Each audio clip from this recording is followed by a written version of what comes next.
Hey foodies, welcome to the spicy spoon channel. இன்றைக்கி நம்ம பார்க்க போகிற ரெசிபி என்னென்னா சிக்கன் ஃப்ரைட் ரைஸ். இதுக்கு மெயினாக 2 விஷயம் தேவை. ஒன்று வந்து சிக்கன் 65, இன்னொன்று வந்து முட்டை.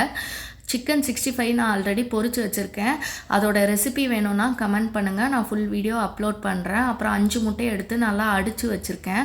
அதுக்கப்புறம் வந்து நல்ல சாதத்தை வடித்து வச்சுருக்கேன்.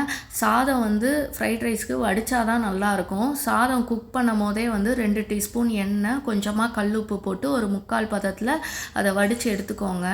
அதுக்கப்புறம் வந்து இதுக்கு வந்து 2 வெங்காயம், 10 பல் பூண்டு, அப்புறம் வந்து கேரட்டு, அப்புறம் முட்டைக்கோஸ், இது ரெண்டுத்தையும் நீட்டமாக கட் பண்ணி எடுத்துக்கிறோம்.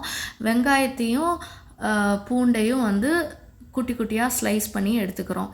அதுக்கப்புறம் வந்து கடாயில் எண்ணெய் ஆட் பண்ணிட்டு கட் பண்ணி வச்சுருந்த வெங்காயத்தையும் பூண்டையும் ஆட் பண்ணி சால்ட் ஆட் பண்ணி அதை நம்ம வதக்கி விட்டுக்கிறோம். அது ஓரளவுக்கு கலர் லைட்டாக சேஞ்ச் ஆகும் போது நம்ம வந்து அடித்து வச்சுருந்த முட்டையை ஆட் பண்ணிட்டு அதில் கொஞ்சம் சால்ட் ஆட் பண்ணி நல்லா வந்து பொடி மாஸ் லெவலுக்கு அதை நல்லா வந்து கிண்டி விட்டுக்கிறோம். அதுக்கப்புறம் வந்து நம்ம வந்து கட் பண்ணி வச்சுருந்த வெஜிடபிள்ஸை வந்து ஆட் பண்ண போகிறோம்.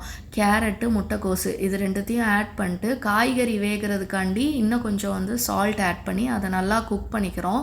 ஒரு அரை வேக்காடாக வெந்த பிறகு இதில் வந்து இப்போ மசாலாஸ் ஆட் பண்ண போகிறோம். Chicken masala 1 teaspoon, white pepper 1 teaspoon, black pepper 1 teaspoon, chilli powder 2 teaspoon, Kashmiri chilli கலருக்காக 1 டீஸ்பூன், சுகர் வந்து 2 teaspoon, soya sauce dark 2 teaspoon, ketchup வந்து 1 டீஸ்பூன்.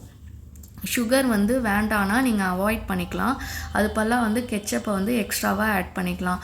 இதை நல்லா அதை வந்து கிண்டி விட்டுக்கிறோம். இந்த மசாலாஸ்லாம் ஆட் பண்ணி இந்த மசாலாவோட ரா ஸ்மெல் போகிற வரைக்கும் நல்லா அதை குக் பண்ணிக்கிறோம். கொஞ்சம் லைட்டாக எண்ணெய் வேணால் ஊற்றிக்கலாம், அப்போனா சீக்கிரம் அந்த ரா ஸ்மெல் வந்து நமக்கு போயிடும். நல்லா அந்த மசாலாவோட ஃப்ளேவர்ஸ் எல்லாம் வந்து ஸ்மெல்லெல்லாம் இதான பிறகு நம்ம வந்து குக் பண்ணி வச்சுருந்த ரைஸை ஆட் பண்ணுறோம். ஆட் பண்ணி நல்லா வந்து அதை கிளறி விட்டுக்கிறோம்.